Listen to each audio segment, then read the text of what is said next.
والدین وفات پا چکے ہیں، ان کے ایصال ثواب کا سب سے بہترین طریقہ کیا ہے؟ مزمل گجرات سے دعا کریں ان کے لیے بہت زیادہ، ساری زندگی معمول بنائیں دعائے مغفرت کا، سب سے بہتر تو یہ، اور ان کے لیے کوئی ایسا کام کر دیں جس کا ثواب ان کو ملتا رہے، جیسے کنواں کھدوا دیا، مسجد بنوا دی، مدرسہ بنوا دیا، مدرسے میں کوئی تعمیراتی کام ہے والدین کی نیت سے وہ کر دیا، عیدی جو ہے وہ یتیم خانہ کھول دیا، کوئی بھی خیر کا کام جو قیامت تک چل سکے یا جتنا دیر تک چل سکے وہ کر دیں ان کے لیے۔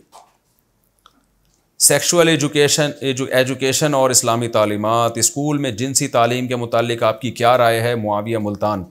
دیکھیں یہ لفظ بڑا مبہم ہے، اس میں جنسی تعلیم کے ضمن میں کیا سکھا رہے ہیں؟ یورپ میں تو بہت ہی بےہودگی ہونے لگی ہے، ان کو پتہ نہیں کیا کیا اب سیکس کے طریقے سکھا رہے ہوتے ہیں، وہ تو حرام ہے، ناجائز ہے، بچوں کا دماغ خراب ہوتا ہے اس سے۔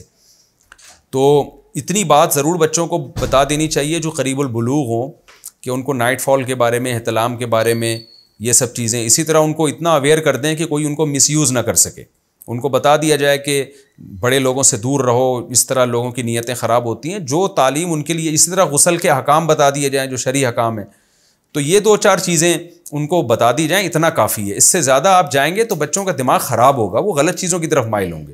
ہم ہر چیز یورپ سے لے رہے ہیں، یہ دیکھتے نہیں ہیں کہ ان کے کلچر میں ہمارے کلچر میں زمین آسمان کا فرق ہے۔ میرے پاس اتنے فون آتے ہیں یورپ سے، امریکہ سے، یار ہمارے بچوں کو جنسی تعلیمات دے دے کے بگاڑا جا رہا ہے، ان کو وہاں جنسی تعلیمات کا مطلب کچھ اور ہوتا ہے، تو اس لیے یہ لفظ بڑا مبہم ہے۔ کچھ کہتے ہیں جنسی تعلیم دینی چاہیے، کچھ نہیں دینی چاہیے، تو بھائی ہم کیسے فیصلہ کریں؟ میں بتاؤ تو صحیح، پڑھا کیا رہے ہیں آپ؟ تو اگر یہ ضروری چیزیں پڑھا رہے ہیں تو یہ تو ضروری ہے، کیونکہ بہت سارے جعلی حکیم بچوں سے ان کو بیوقوف بنا کے کھیل رہے ہوتے ہیں، ان سے بعض بچوں کو نائٹ فال ہونا شروع ہوتا ہے، بچے پریشان ہوتے ہیں، جعلی حکیم ان کو ڈرا دیتے ہیں، یہ ہو رہا ہے، یہ ہو رہا ہے، پھر ان کو اپنے چورن بیچ بیچ کے ان سے پیسہ کماتے ہیں، ان کو نفسیاتی بنا دیتے ہیں۔ تو اس طرح کی چیزیں جو ان کی ضروری ہیں ان کے لیے، وہ تو بتانا چاہیے، اس سے زیادہ آگے جانا اور بہت زیادہ ان کو جس کو آج کل سیکس ایجوکیشن کہا جاتا ہے، ان کو، یعنی میں اس کی زیادہ ڈیٹیل میں نہیں جاتا، وہ چیزیں بچوں کو بےہودہ بنا دیتی ہیں۔ تو یہ جنسی تعلیم کے متعلق یہی رائے ہے کہ اس میں پڑھایا کیا جا رہا ہے وہ دیکھا جائے گا، اس کو دیکھ کے فیصلہ کیا جائے گا کہ ہاں بھائی یہ تو ضروری چیز ہے، یہ پڑھانی چاہیے، اس سے آگے جانا وہ حدود کو کراس کرنے والی بات ہے۔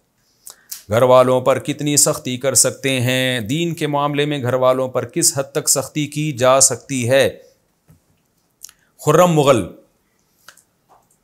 بھائی رسول اللہ صلی اللہ علیہ وسلم نے فرمایا کلکم راعٍ وکلکم مسئول عن رعیتہ، تم میں سے ہر شخص نگہبان ہے، ہر شخص سے اس کی رعایا کے بارے میں سوال ہوگا۔ تو شوہر سے بیوی کے بارے میں، بچوں کے بارے میں، عورت سے اس کے اولاد کے بارے میں، جو بھی آپ کے ماتحت ہیں سب کے بارے میں سوال ہوگا۔